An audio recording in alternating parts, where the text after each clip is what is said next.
Aujourd'hui, on a un gouvernement qui n'assume pas la sélection. On peut entendre un réel leitmotiv, récital de fake news de la part du gouvernement et de la majorité parlementaire. Que ce soit Madame Vidal, ministre de l'Enseignement supérieur, Monsieur Philippe, Premier ministre ou encore Monsieur Attal, rapporteur de la loi, ils ont peur d'utiliser le mot sélection. Un mot qui en France est mobilisateur car les étudiants sont massivement contre. Or, quand on regarde en détail cette loi, on peut y voir que la sélection y devient officielle.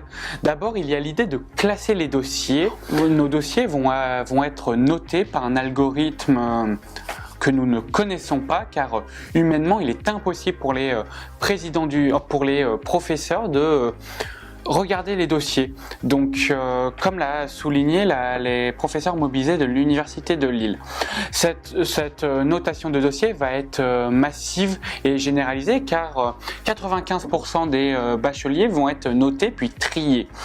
Donc, classer les étudiants, pourquoi faire s'il n'y a pas de sélection? Le classement est bel et bien la première étape de la sélection. C'est pour cela que l'UNEF s'y oppose formellement. L'article 1 de la loi ORE autorise la sélection à l'entrée de la première année dans les filières en tension. Qu'est-ce qu'une filière en tension? Une filière en tension est une filière où il y a plus de demandes que de capacité d'accueil. Elle représente 34% au niveau national, 67% en Île-de-France. Donc le résultat, c'est qu'une filière sur deux à Lyon vont refuser des étudiants et des étudiantes. Ensuite, quand on regarde les STAPS, l'année dernière, ils ont été tristement touchés par le tirage au sort. Et cette année, 3/4 des filières de STAPS vont être sélectives.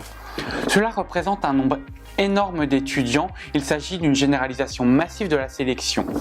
On peut voir une dynamique où dans toutes les universités, les présidents et les conseils de fac veulent faire baisser les capacités d'accueil pour devenir sélectifs, pour accueillir les étudiants et les étudiantes.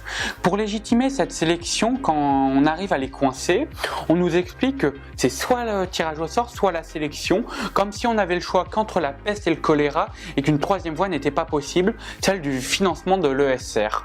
Résultat, on passe d'un tirage au sort qui était injuste mais qui représentait 15% des étudiants à une sélection injuste qui est généralisée. Ensuite, le gouvernement nous a promis 19 000 places supplémentaires.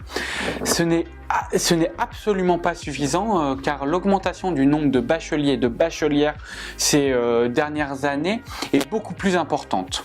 Le résultat sera des milliers de jeunes laissés sur le carreau sans possibilité de se retourner. Ensuite, la plateforme organise une sélection cachée, beaucoup plus implicite. La plateforme a pour but de dissuader et d'avoir une orientation subie. Le stress de l'orientation, les délais pour accepter les formations qui deviennent ultra contraignantes et participe à la création d'un climat anxiogène autour du bachelier ou de la bachelière. Ensuite, on peut voir qu'environ 110 formations demandent un bac général de préférence, le but étant clairement l'autocensure du jeune.